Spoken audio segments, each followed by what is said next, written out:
बिस्मिल्लाहिर्रहमानिर्रहीम, अस्सलाम वालेकुम। आप देख रहे हैं GNN। मैं हूं हमजा शफीक। मैं हूं हफ्सा। सिर्फ हेडलाइंस आपने जानी। आगाज में आपको बताएं, पाकिस्तान में 2 करोड़ 20 लाख बच्चे स्कूलों से बाहर हैं। ज़्यादा तादाद लड़कियों की है। खातीन को तालीम के हसूल में मुख्तलिफ चैलेंजेस का सामना है। विफाक और सूबे बच्चों की तालीम के लिए मिलकर काम कर रहे हैं। हमने कमेटी बनाई है जो सूबों से राब्ते में रहेगी। वज़ीर-ए-आज़म का आलमी मुस्लिम गर्ल्स कॉन्फ्रेंस से खिताब और मुस्लिम ममालिक के वज़राए तालीम से मुलाकात में गुफ्तगू। कहा, ख़वातीन की शमूलियत के बगैर कोई मुआशरा तरक्की नहीं कर सकता। तालीम बुनियादी हक है। गरीब ममालिक में लड़कियों की तालीम तक रसाई यकीनी बनाना होगी। मलाला यूसुफजई बहादुरी और हिम्मत की अलामत है। अरफा करीम ने सबके लिए मिसाल कायम की। बेनज़ीर भुट्टो मुस्लिम दुनिया की पहली खातून वज़ीर-ए-आज़म बनी। मरियम नवाज पाकिस्तान की पहली खातून वज़ीर आला है। ख़वातीन की तरक्की के लिए अपना किरदार अदा कर रहे हैं। मुस्लिम माशरों में लड़कियों की तालीम, दरपेश चैलेंजेस और उनका हल। पाकिस्तान की मेजबानी में इस्लामाबाद में 2 रोजा कॉन्फ्रेंस कल भी जारी रहेगी, जिसमें मलाला यूसुफजई समेत 47 ममालिक के 150 मंदूबीन शरीक हैं। वज़ीर आज़म शहबाज शरीफ ने इफ्तिताही सेशन से खिताब में कहा कि लड़कियों की तालीम अहम चैलेंज है। मुस्लिम दुनिया को रसाई यकीनी बनाना होगी। उन्होंने कहा कि पाकिस्तान में कॉन्फ्रेंस एजाज की बात है। शाह सलमान मोहम्मद बिन सलमान के कॉन्फ्रेंस में ताउन पर शुक्रगुजार हैं। वज़ीर आज़म ने तकरीर में हजरत खदीजा की तिजारत का हवाला दिया। फातिमा जिन्ना, बेनज़ीर भुट्टो, मरियम नवाज, मलाला यूसुफजई और अरफा करीम को खिराजे तहसीन पेश किया। Around 22.8 million children in the age bracket of 5 to 16 years are out of school, with a disproportionate number being girls. राब्ता आलमी इस्लामी के secretary general Sheikh doctor Mohammad bin Abdul Karim की न्यूज कॉन्फ्रेंस बोले, इस्लाम लड़कियों की तालीम पर जोर देता है। लड़कियों की तालीम में दरपेश चैलेंजेस का खात्मा जरूरी है। इजलास में कॉन्फ्रेंस से मुतालिक दस्तावेजात पर दस्तखत भी किए गए। सिंध के साथ सौतेली औलाद वाला सलूक किया जाता है। मुख्तलिफ बहाने बनाकर सिंध को उसके वसाइल नहीं दिए जाते। इंतकाम और इंतहा पसंदी की सियासत पर यकीन नहीं रखते। सिंध की तरक्की के लिए पब्लिक प्राइवेट पार्टनरशिप मंसूबे शुरू किए। निजी शोबा यारी दोस्ती में काम नहीं करेगा, उसे विन विन सिचुएशन देना होगी। पाकिस्तान की तरक्की के लिए कराची की तरक्की जरूरी है। मेरा खानदान 3 नस्लों से कराची की तरक्की में किरदार अदा कर रहा है। बेनज़ीर भुट्टो को जब भी हुकूमत मिली उन्होंने कराची पर तवज्जो दी। Chairman Peoples Party Bilal Bhutto का तकरीब से खिताब बोले, मुस्तफ़ा कमाल से पूछ लें सबसे ज्यादा फंड आसिफ अली जरदारी ने दिए।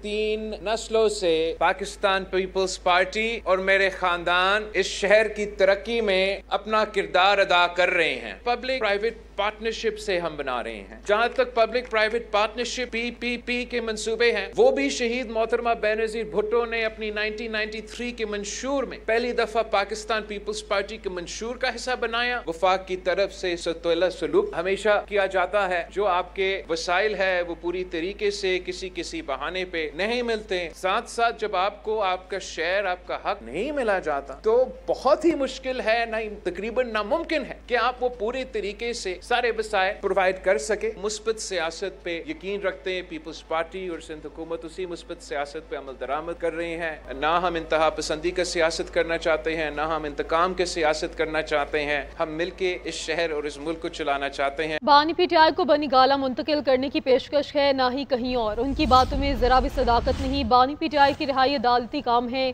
ख्वाजा आसिफ की PTI रहनुमाओं के दावों की तरदीद बोले, इनके सारे हरबे नाकाम हो चुके हैं। तरसीलाते ज़र ना भेजने की कॉल भी नाकाम हो चुकी। मजीद कहा, वो सिर्फ पाकिस्तानी पैसे भेज रहे हैं। तरसीलाते ज़र में इजाफा हुआ है। जिसने भी बानी PTI को मशवरा दिया उसमें समझ की बहुत कमी है। PTI की कॉल से उनका अपना ही नुकसान होता है।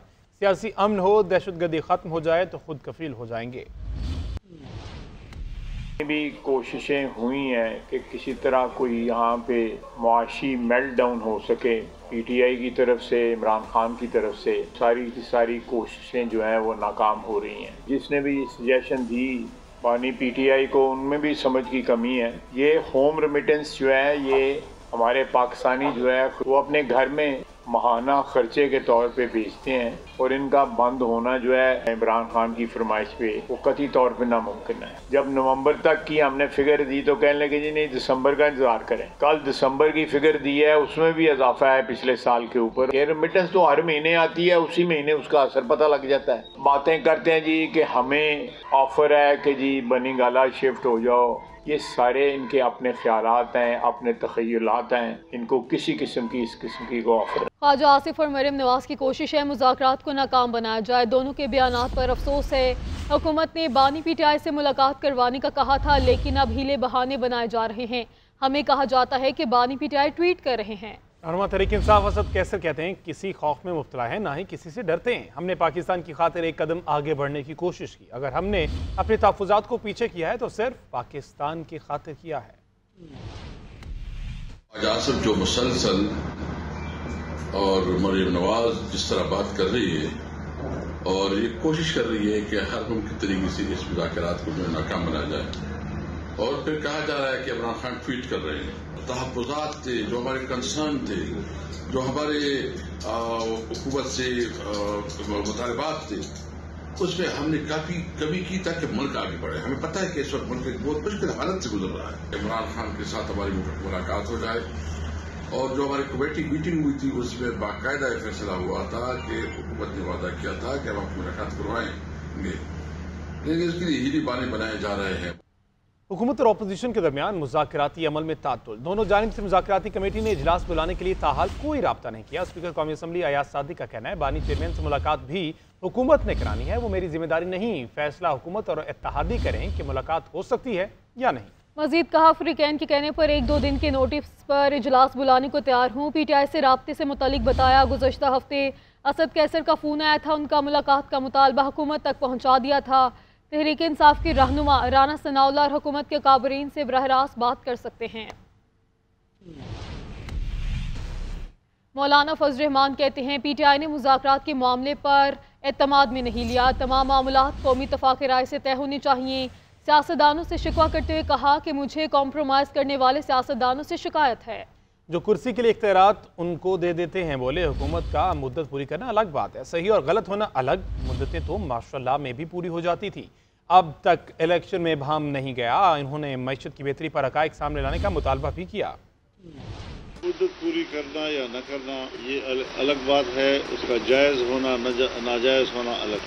मुद्दत तो माशाअल्लाह भी पूरी कर लेती हैं। जो अभी हल्का 45 का 15 पोलिंग स्टेशनों का इलेक्शन हुआ है, जीतने वाला जो है जिसको जितवाया गया है, एक पोलिंग स्टेशन पर भी नहीं जीत। फार्म 45 में कहीं 0, कहीं 0, कहीं 1, कहीं 2, कहीं 2, कहीं 5, कहीं 10, कहीं 20, ये उसका वोट। अब आप मुझे बताएं कि इस इलेक्शन पर कैसे एतमाद हो कि अभी तक उनका वो तीरा नहीं तब्दील हो रहा है। सोसाइटी एक्ट के एक्ट पास हो चुका है, गजट हो चुका है। अब बात है सूबों में कानून साजी। तो सूबों की कानून साजी में क्यों ताखीर की जा रही है? मदारस अपने निज़ाम तालीम में किसी तरीके से सरकारी मुदाखलत को तस्लीम नहीं करता। खालिद मकबूल साहब मेरे बहुत अच्छे प्यारे साथी हैं, उसने भी मेरे पास मेरे घर आकर इस एक्ट को समझने की कोशिश की है। तो वो वजीर तालीम जरूर है, लेकिन मेरे घर में वो ज़ेर तालीम। पीटीआई ने इस हवाले से हमें एतमाद में नहीं लिया। मुझे इसका इल्म है कि वो क्या कह रहे हैं, क्या कर रहे हैं। मेरी मालूमात में कोई ऐसी चीज़ नहीं। सियासी कशीदगी ने हमें जख्म जरूर दिए मगर फ़ायदा मंद रहे। तहरीक इंसाफ इस वक्त जहाद कर रही है। तहरीक इंसाफ के सेनेटर अली जफर का कहना है कि हमारे खिलाफ एक साथ कई महाज खोले गए।